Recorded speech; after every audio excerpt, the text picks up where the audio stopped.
Bienvenue à tous, j'espère évidemment que vous allez bien et aujourd'hui on va regarder pourquoi le mois de mars a de quoi rassurer l'univers de la crypto-monnaie et ça évidemment c'est des bonnes nouvelles qui devraient te faire plaisir puisque on enchaîne bonnes, mauvaises nouvelles, c'est une période d'incertitude mais il y a quand même des bonnes nouvelles mais on va voir qu'il va falloir les réfléchir puisque ça pourrait changer un petit peu le cours des crypto-monnaies. Bref, on va voir ça ensemble, on y va, j'imagine que ça t'intéresse, let's go!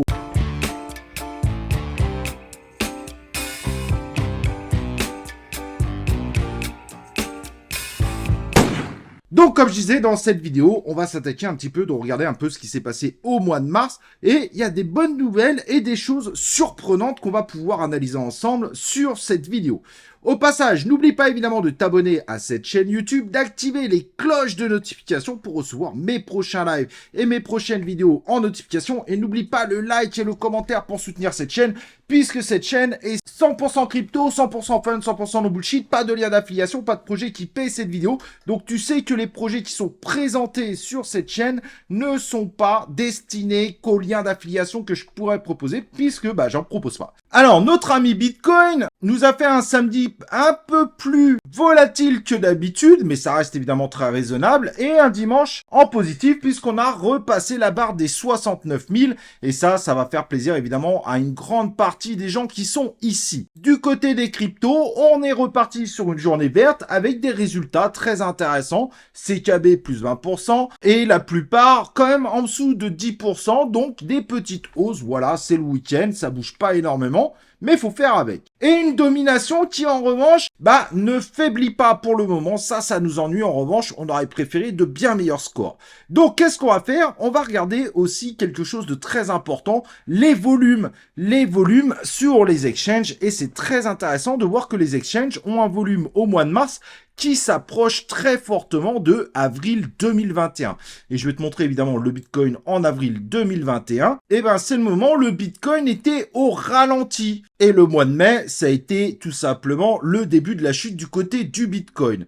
En revanche, du côté de la domination, c'est assez différent puisque finalement, si on réduit, et je vais réduire évidemment, le mois d'avril a été un moment de chute violente de la domination du Bitcoin et le mois de mai a été une continuité et un ralentissement. Évidemment, ici, comme on voit, le mois de mai avait été le meilleur moment de volume. Alors, est-ce que c'est positif ou négatif? Et ça, évidemment, n'oublions pas qu'on est censé avoir plus de monde. Mais finalement, ce sont des volumes qui correspondaient à la précédente période, plutôt à des volumes, à un marché baissier. Mais, et il y a une bonne nouvelle derrière tout ça, si on regarde décembre 2017, novembre 2017, octobre 2017, c'était une période où le mois de janvier, ça a été la fin de ce fameux bull run. Ce qui est un peu vrai pour 2021, pour la première partie du bull run, puisqu'il y a eu une particularité du double top, mais finalement, on voit que c'est pas du tout les mêmes volumes. Donc on pourrait se dire que finalement, en réalité, même si on pouvait avoir l'impression d'être équivalent au mois d'avril 2021,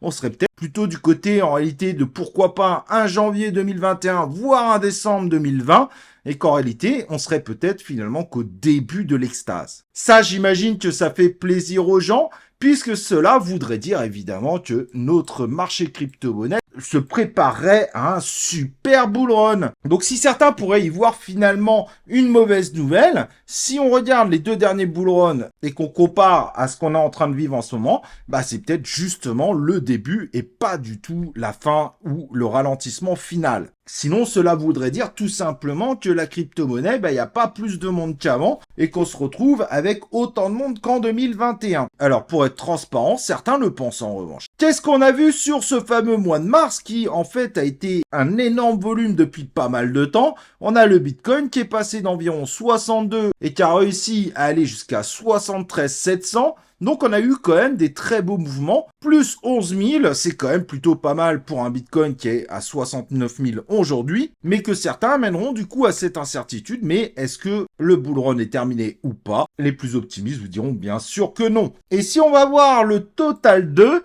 il est intéressant aussi de comparer, et le total 2, on voit bien qu'on est passé de quasiment 1000 au top à 1270 milliards, donc à peu près 27% de hausse, même si après ça a fini le mois un peu en dessous. mais on voit que ces volumes n'ont pas du tout amené le Bitcoin et les crypto-monnaies à baisser, mais bien au contraire. Donc c'est pour ça que je vous dis c'est plutôt des bonnes nouvelles et que le mois de mars rassure, c'est que finalement les volumes qui ont été aidés évidemment par les ETF aurait plutôt tendance à indiquer une hausse réelle de l'intérêt, du regain d'intérêt pour les crypto-monnaies et qu'on n'est probablement pas du tout en comparaison avec un avril, mais plutôt un décembre-janvier et que la fête est loin d'être terminée. Ça va être très intéressant de voir évidemment ce que ça va donner.